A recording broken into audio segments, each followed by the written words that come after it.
Most retirement calculators will tell you $2 million is enough. What they won't tell you is that without the right withdrawal structure, you could hand six figures straight to the IRS that you never had to pay. Here's the core misconception I need to address right up front. Most people believe the entire game is picking the right asset allocation percentage, 60/40 or 70/30, and then you are done.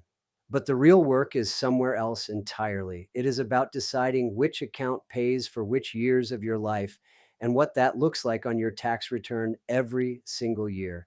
Get that wrong, and even a beautifully diversified portfolio can quietly push you into a higher tax bracket, spike your healthcare costs before Medicare, and leave you feeling wealthy on paper but cash poor in practice.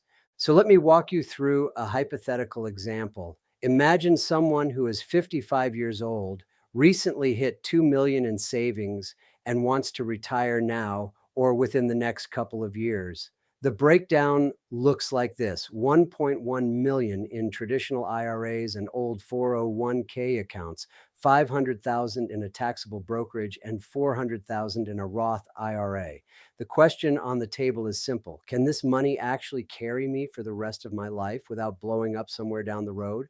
The first thing I would do is stop talking about fund selection entirely. Instead, I would give every single account a specific job tied to a specific phase of life. Think of it as three phases: the early retirement bridge, roughly mid 50s to early 60s, then mid retirement from the mid 60s into the early 70s, and finally later retirement 70 and beyond. Now, here's how each account maps to those phases. The taxable brokerage becomes the early retirement engine because it has zero age-based withdrawal restrictions. You can pull from it strategically, control exactly how much taxable income you create, and keep your IRA untouched during those early years. Inside that taxable account, I want tax-efficient broad stock index funds that generate mostly qualified dividends and long-term capital gains, which are taxed more favorably than ordinary income. Just a modest cash buffer for near-term spending needs. This account funds lifestyle expenses through the early years and is likely depleted somewhere around age 60.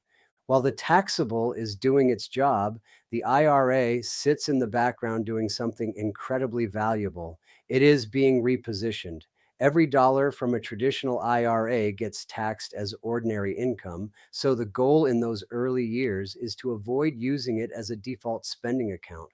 Instead, I would lean toward bonds and income-oriented holdings inside the IRA and use those low-income years to do strategic Roth conversions. Not converting everything, that is actually a common mistake. The goal is smoothing future income so that required minimum distributions in your 70s do not suddenly shove you into a much higher bracket. The Roth IRA is the third bucket, and it gets treated completely differently. This is the long-term growth engine that we protect as long as possible. Because Roth withdrawals are completely tax-free and do not affect your adjusted gross income, do not trigger Medicare surcharges, and do not make more of your Social Security taxable, the Roth becomes incredibly powerful later in retirement. For that reason, I want the highest expected return assets sitting inside it: broad equity exposure, growth-oriented holdings. Wasting the Roth on ultra-conservative investments means surrendering tax-free upside permanently. Now let us talk about how aggressive the overall allocation should be across all three buckets.